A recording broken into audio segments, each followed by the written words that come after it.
Cora, there's a huge lack of confidence within the forestry sector at the moment. In the last 5 years, we've gone from a situation where we had 16 farmers a week planting trees to now just 2 farmers a week planting trees. We have a situation where the saplings produced in this country are being exported to Scotland, and the timber is being imported into Ireland for processing here.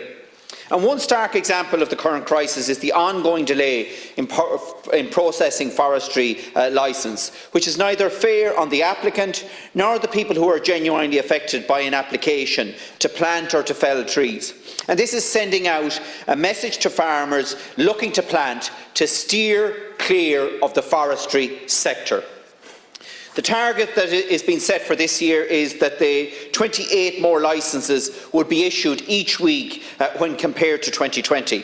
But that cannot be the measure of success, Minister. It must be assessed on the rate of planting, the rate of net planting in this country. And at the same time that we're demanding that agriculture do far more to address the challenges of climate change, the single most effective tool to meet that challenge, namely our forestry sector, is being ground to a halt because of an inaccessible licensing system and the lack of any overall can-do constructive approach to forestation within the department. There's been a dramatic decrease in the number of farmers involved in forestation, leaving Ireland far short of the required target of 8,000 hectares annual afforestation set out in the Climate Action Plan. In fact, this year we'll just achieve a quarter of that.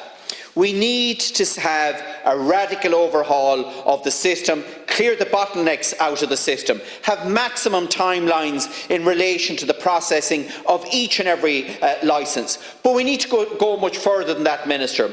Afforestation must become a fully integral part of the Common Agricultural Policy and as part of the agri-environmental schemes. Presently, if you're in the GLAS scheme and you plant, you'll actually have to pay back every penny that you've received in GLAS.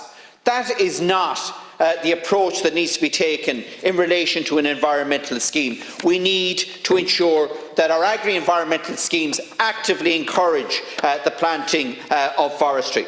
And there's no doubt that in order to provide sufficient encouragement for farmers to enter and re-enter and remain within the forestry programme, we must have sufficient supports in place, not just economic benefits, but clear assurances of a fair engagement within and with the Department of Agriculture.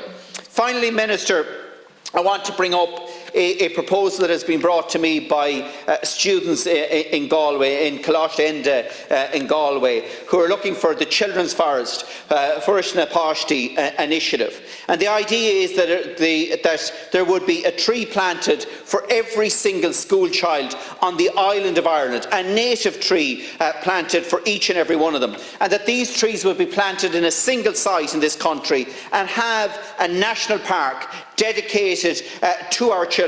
As you know, Minister, there is huge anxiety out there among young people at the moment in terms of climate change. We have just over 800,000 school children in the country, and wouldn't be a great initiative that the government would plant a broadleaf tree for every single one of those children across the country, so that everyone can be seen to do their own little bit. Guramagat.